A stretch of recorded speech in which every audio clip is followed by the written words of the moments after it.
Hello， 大家好，我是兜兜。婚煞没想到古族出面的人竟然是被称为古族三仙的古道。他说自己的目标只是萧炎，和古族无关。古道笑着摇摇头，萧炎现在也算是半个古族之人，他劝婚煞离开，在这里交手对他可没有好处。萧炎有些愣，这半个古族之人是从何说起？古道看出萧炎的疑惑，偏过头说他在妖火空间趁机取了薰儿的处子之身，莫非想要耍赖不成？萧炎的脸上罕见地浮现一抹尴尬，他告诉古道药族被灭之事。古道收住脸上的笑容，这事果然是魂族干的。魂煞并没有辩解，而是冷笑一声，古族迟早也会是和他们一样的结局。他背后的符意一震，闪现在古道面前，凌厉的血色刀芒笼罩在古道周身。古道已有数百年没有和魂煞交过手，没想到这些年魂煞依旧没有什么长进。如果不是他们魂族四魔圣仗着人多，他古族三仙可丝毫不惧他们。古道手握一根青棍，和魂煞的刀芒硬碰在一起。萧炎搂着药灵，火速后退到一座山峰上，盘腿坐下。小异从他体内冒出，化为一尊火鼎，将萧炎的身体包裹住。九品玄丹的能量将萧炎的身体撑得满满的，若是再不想办法炼化，他迟早会自爆。净莲妖火钻进萧炎体内，飞快炼化着那些凝成晶块的实质能量。在妖火源源不断的炼化下，晶体迅速化为能量。萧炎原本堵得死死的经脉也再度变得松动。在萧炎抓紧时间炼化体内惊人的能量时，身为七星斗圣的古道和魂煞打得可谓是惊天动地。魂煞眉头紧皱，这里是古族的地盘，若是将古族三仙的另外两个引来，他怕是很难全身而退了。想到这里，魂煞决定要速战速决。他双手手印一变，手中的血刀膨胀至1000丈庞大，古道手中的青棍也急速膨胀，最后狠狠地和血刀碰撞在一起。数万里庞大的平原在这一击之下生生塌陷了数丈。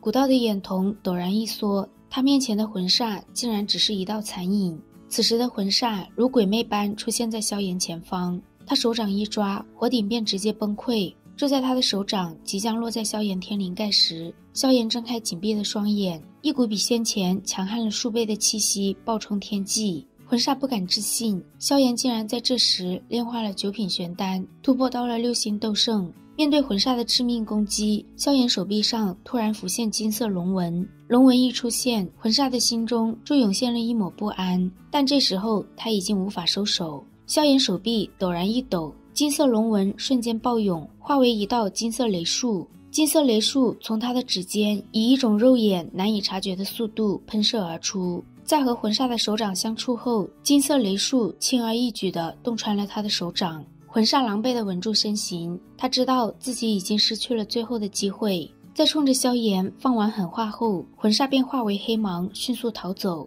萧炎抬起自己没有半点知觉的手臂，九玄惊雷的力量太过庞大，即便是现在的他也只能勉强控制。至于9品玄丹，他短时间内也只炼化了一部分，但就是这一部分的药力，就让他晋升到了6星斗圣。若是将药力尽数炼化的话，他或许能够稳定在6星斗圣中期。想到这里，萧炎满眼狂喜。得知萧炎吞服了一枚9品玄丹，古道嘴巴微微抽搐，满眼羡慕。两人寒暄了一下后，萧炎说自己想要见一下古元族长。古道看了一眼满是悲戚的药灵，他们或许还得将炎族和雷族的族长请来。魂族此番作为，明摆了是冲着所有的远古种族而来。他们若是再不有所举措的话，怕是都会落入魂族的魔掌。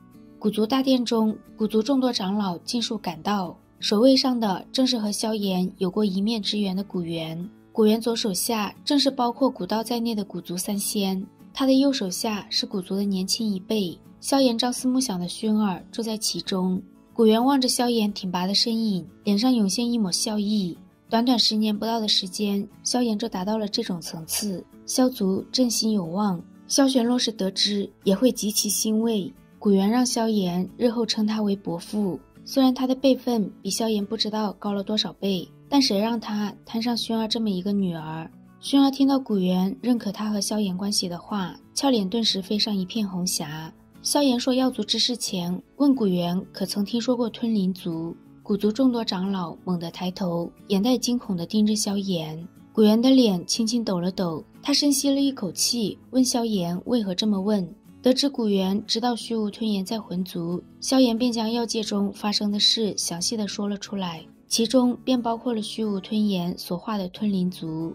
吞灵族是远古时期的一个奇异种族，远古种族的传承都是依靠着血脉之力，若是血脉之力枯竭，便会变为常人，而吞灵族能够吞噬掉别的远古种族的血脉之力，以此来延长他们血脉枯竭的时间。当年吞灵族为了延续血脉之力，吞噬了众多远古种族，那是一个吞灵族称王称霸的时代，但最后他们还是被众多愤怒的远古种族联手消灭。古元眼睛微眯，他记得吞灵族最后一位族长好像是被魂族所杀，从那以后吞灵族彻底消失在世间，而魂族却是一直延续到了现在。或许当年魂族从那位吞灵族族长身上得到了什么。古道脸色凝重地说，这数万年中不少种族消失的方式都颇为诡异，现在想来倒是和石族、灵族所经历的差不多。如今听萧炎这么一说，他很怀疑魂族或许拥有了和吞灵族相同的圈养血脉的能力。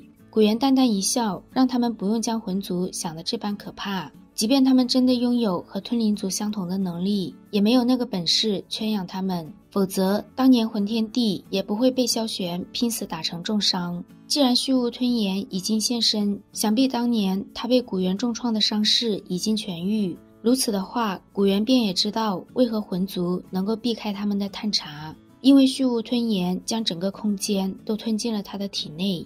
古元平静一笑，当年虚无吞炎可还难以施展这种手段，看来他对吞噬之力的运用也越发的登峰造极。至于吞灵族人的事，或许虚无吞炎才是魂族得以延续的幕后之人。除了虚无吞炎吞噬掉吞灵族族长，从而得到这种奇异能力之外，古元想不出魂族还能有什么办法获得吞灵族的能力。魂族对他们三族出手只有两种目的，一是想要收取血脉之力，二则是驼舍古地狱。看来魂天帝已经要忍不住了。如今魂族手中已经有了4块古玉，若是让他再拿到其他4块，得到晋升斗帝的秘密，斗气大陆上便真的无人能和他们抗衡。萧炎目光紧盯古元，问他打算如何应对。古元面沉如水，和魂族开战的话，赢则存，输则一无所有，这种抉择即便是他也很难给出答案。压抑的沉默持续了一会儿后，萧炎终于忍不住开口，如今远古8族除了魂族仅剩3族，若再去1族，或许他们只能坐以待毙。萧炎声音突然放大，拼还能生存，继续无济于事的等，临时要3族之事必然临头。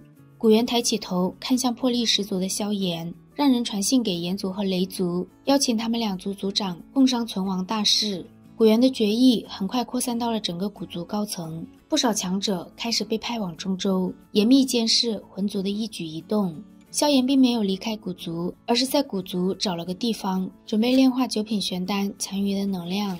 薰儿将萧炎需要的药材交给他，让他看看可还有什么缺少的。萧炎手臂一揽，将薰儿纤细的腰肢搂进怀中，打趣地说道：“他还少个小美人。”薰儿俏脸微红，横了他一眼，这千娇百媚的一眼让萧炎眼神炽热。薰儿轻轻依靠在萧炎怀中，两人温存了一会儿后，萧炎松开薰儿，让他帮自己护法，不要让人打扰到他，他需要时间炼化体内的玄丹药力。薰儿关上房门后，指尖碰了碰嘴唇，眼中泛起一抹柔情。一道苍老的笑声突然在他后方响起，林颖走到薰儿身旁，夸赞他的眼光很好。当年他想过萧炎日后的成就会不错，却从来没有想过他能够走到今天这种地步。薰儿眼中带有些许自豪，别人如何夸他，他都能够淡定从容，但夸萧炎的话，他总是会十分高兴。薰儿很庆幸自己的童年是在乌坦城中，那里发生的一切，他都会永远保存在心底最深处。